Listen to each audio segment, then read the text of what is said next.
मैंने जब अपने नीट का पहला अटेम्प्ट दिया था तब मेरे फिजिक्स में 50 मार्क्स थे। फिर मैंने अपने प्रिपरेशन में क्या चेंज किया जिसकी वजह से मेरे नीट 2022 में फिजिक्स का स्कोर 170 प्लस आ गया। तो हे गाइस, मैं Vishnu Patel, a final year MBBS student at AIIMS Gorakhpur. तो अगर तुम्हारा अभी फिजिक्स में स्कोर इंक्रीज नहीं हो रहा है और अभी सिर्फ 2 महीने बचे हैं नीट 2026 के लिए, तो आज इस वीडियो को पूरा देखना, क्योंकि मैं ऐसे 10 तरीके बताने वाला हूँ जिसकी वजह से तुम्हारा फिजिक्स में स्कोर इंक्रीज हो सकता है। और हाँ, 10वां तरीका बिल्कुल भी स्किप मत करना, क्योंकि उसकी वजह से मेरा स्कोर इंक्रीज हुआ था। तरीका नंबर 1, अभी नीट के लास्ट 2 मंथ है, इसलिए फिजिक्स की थ्योरी को ज्यादा पढ़ने की जरूरत नहीं है। सिंपली तुम्हें कॉन्सेप्ट समझना है, फॉर्मूला याद करना है और पीवाईक्यू प्लस अपने कोचिंग के मॉड्यूल सॉल्व करने हैं, जिसकी वजह से तुम्हारा टाइम बचेगा और तुम एक चैप्टर को मैक्सिमम बार रिवाइज कर पाओगे। तरीका नंबर 2, तुम्हें फिजिक्स में कोई भी रैंडमली चैप्टर नहीं पढ़ना है, क्योंकि हर चैप्टर का वेटेज अलग है। तुम्हें सबसे पहले हाईली वेटेज टॉपिक को पूरा करना है, जैसे rotational motion, ray optics, modern physics etcetera, और साथ ही में कुछ चैप्टर को कंपेयर करके पढ़ना है, जैसे electrostatics, gravitation and magnetic field, क्योंकि इन सब के फॉर्मूले का पैटर्न सेम है। तरीका नंबर 3, पूरे साल जहां से भी फिजिक्स की प्रिपरेशन किए और अपने नोट्स बनाए, उसी को अभी लास्ट के 2 महीने में रिवाइज करना है। अगर तुमने किसी और टीचर से पढ़ने की कोशिश की या फिर रिसोर्स चेंज करने की कोशिश की, तो अभी तुम 2 महीने सिर्फ कंफ्यूजन में रह जाओगे। तरीका नंबर 4, मैंने अपने फर्स्ट अटेम्प्ट में कुछ छोटे टॉपिक स्किप कर दिए थे, जैसे unit and dimension, electromagnetic wave, basic maths, जिसकी वजह से 5 से 6 क्वेश्चन डायरेक्टली गलत हो गए थे, क्योंकि उनके फॉर्मूले भी मुझे याद नहीं थे। इसलिए तुम्हें ये बिल्कुल भी गलती नहीं करनी है। तुम्हें हर चैप्टर के फॉर्मूले याद होने चाहिए और हर कॉन्सेप्ट तुम्हारे दिमाग में रटा हुआ होना चाहिए। तरीका नंबर 5, तुम जब भी कोई क्वेश्चन सॉल्व करो, तुम्हें 2 चीजें हमेशा देखनी है। फर्स्ट, जो तुमने आंसर निकाला है वो किस यूनिट में है, जैसे मीटर, सेंटीमीटर या किलोमीटर।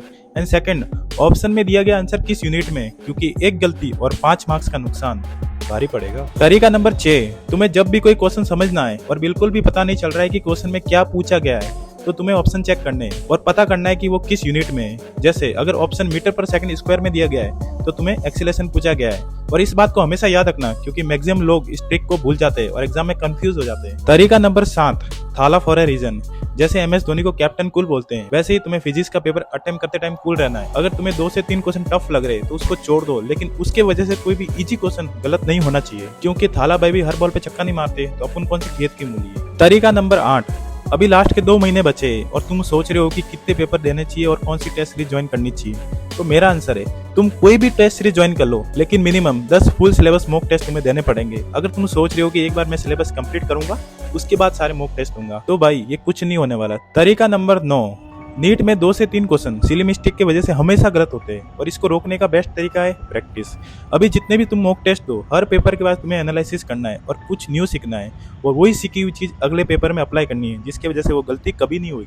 और सबसे इंपॉर्टेंट तरीका नंबर 10, मैंने जब नीट का पहला अटेम्प्ट दिया था तब मैंने फिजिक्स को लास्ट में अटेम्प्ट किया था। तब मेरे फिजिक्स में 15 क्वेश्चन अनसॉल्व रह गए थे, क्योंकि मैं डर गया था और पूरा ब्लैंक हो गया था लास्ट आवर में। और वही मैंने सीखा, नीट में सबसे ज्यादा प्रेशर लास्ट आवर में होता है, और अगर उस आवर में तुम अपने स्ट्रॉन्ग सब्जेक्ट को अटेम्प्ट करोगे तो रिजल्ट तगड़ा आएगा। और वैसे ही मैंने नीट 2022 में किया, पहले फिजिक्स को अटेम्प्ट किया और लास्ट में बायोलॉजी को अटेम्प्ट किया, जिसकी वजह से मेरे फिजिक्स में 170 प्लस स्कोर आ गया। और अगर तुम भी इस मेथड को अप्लाई करोगे तो तुम्हारा रिजल्ट तगड़ा आ सकता है। इसलिए इस बार जब भी अभी जो भी मॉक टेस्ट दो उसमें इसको यूज करो। तो गाइस, तुमने 10 तरीके देख लिए फिजिक्स को कैसे टैकल करना है, लेकिन अगर केमिस्ट्री और बायोलॉजी को भी टैकल करने का तरीका देखना चाहते हो, या फिर जो नीट के लास्ट के 2 मंथ में क्या स्ट्रेटेजी होनी चाहिए जिसकी वजह से तुम्हें एम्स मिल जाएगा, तो तुम मेरे से बात करना चाहते हो, तो मैं अनअकैडमी के ऐप पे 21 तारीख को शाम को 6 बजे लाइव आ रहा हूँ, जिसमें आप मेरे से डायरेक्टली डाउट पूछ सकते हो, वो भी फ्री ऑफ कॉस्ट। तो आपको क्या करना है, जो डिस्क्रिप्शन में लिंक दिया गया है वो अभी उसको खोलना है और अभी से आपको रिमाइंडर सेट करना है, ठीक है। और इन्फॉर्मेशन के लिए आप मेरा व्हाट्सएप चैनल या टेलीग्राम चैनल ज्वाइन कर सकते हो। तो बिल्कुल मत भूलना, 21 तारीख को शाम को 6 बजे।